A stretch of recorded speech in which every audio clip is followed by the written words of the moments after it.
predicando en sus sinagogas y expulsando los demonios.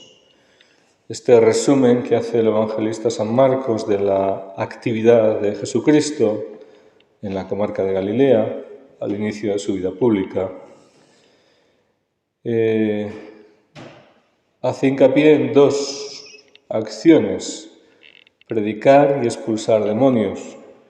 El ejemplo de aquel día nos habla de alguna cosa más. También curó a muchos enfermos y de madrugada buscó un lugar solitario para estar en oración.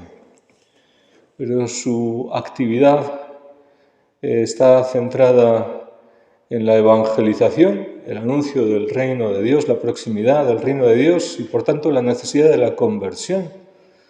Pero una evangelización que no es solo hablar, porque evangelizar es llevar a la verdad, pero como la verdad en términos de Dios es una verdad espiritual, no es una idea a la que adherirnos simplemente, sino una verdad que transforme nuestra vida.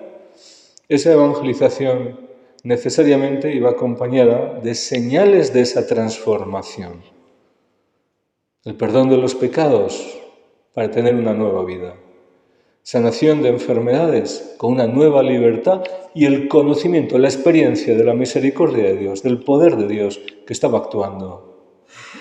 Que era verdad lo que se anunciaba, porque se manifestaba, se demostraba con señales. Y especialmente esto que dice al final este evangelio, predicando en sus sinagogas y expulsando los demonios. Como una señal que veíamos ayer, la gente reconocía de que esa enseñanza era distinta, tenía autoridad, porque su palabra la obedecían los demonios. Luego esa enseñanza era verdadera, tenía autoridad. Pero además, si, como dice en otro pasaje, si yo por el dedo de Dios expulso los demonios, es que ha llegado a vosotros el reino de Dios. Es decir, era demostración palpable de que el anuncio de la proximidad del reino era realidad. Estaba ya en medio de ellos. Es decir, que Cristo traía ya una nueva realidad y nos incorporaba a esa nueva realidad. La evangelización es esa transformación de la vida del hombre para que podamos entrar en la luz de Dios, en la vida divina, en la vida sobrenatural. Y esto tiene necesariamente estas manifestaciones. La salvación concreta, práctica, que viene con el poder y la misericordia de Dios a transformar nuestras vidas. Y en concreto, librarnos de males. Librarnos de males.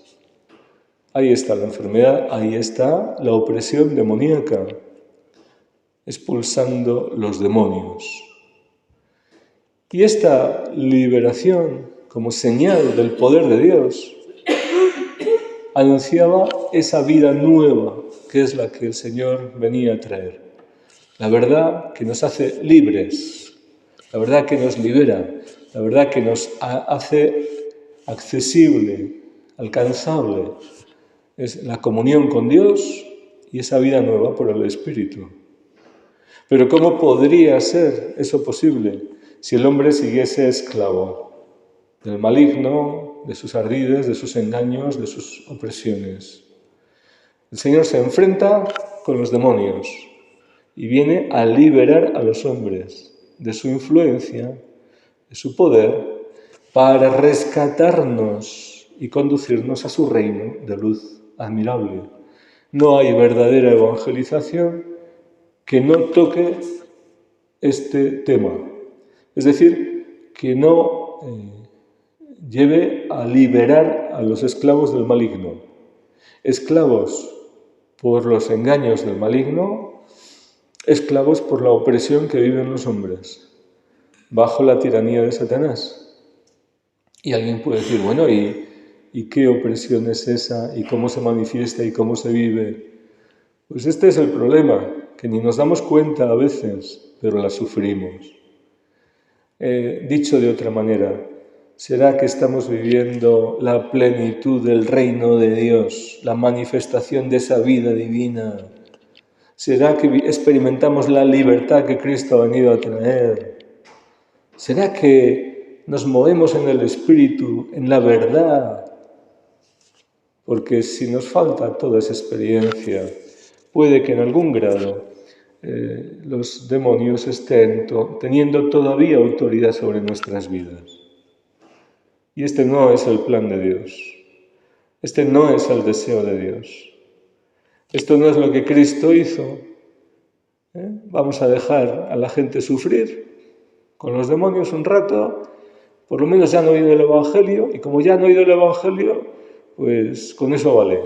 No, el Evangelio, repito, es fuerza de Dios, sabiduría de Dios, poder de Dios para nuestra transformación, para nuestra salvación. Y esto es el plan de Dios, una liberación, una sanación, una transformación del hombre completa. Que la verdad nos haga libres para caminar en la verdad, ya, transportados, trasladados de las tinieblas a la luz admirable de Dios, para poder crecer y vivir como hijos de Dios. Esto es el plan de Dios, y si era entonces así, no hay motivos para pensar que haya cambiado de opinión o que ahora no necesitemos lo mismo. Es más, creo que con más necesidad, estamos necesitados de una evangelización verdadera, un plan pastoral ceñido al Evangelio, un plan pastoral que lleve a anunciar con autoridad, con verdad el Evangelio y a tratar con misericordia y ayudar a los hombres que sufren.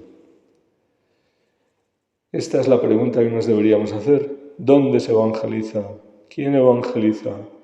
Y la siguiente pregunta, ¿quién evangeliza y dónde se evangeliza? Al estilo del maestro, porque los hombres podemos llamar evangelización a lo que a lo mejor ni se le acerca.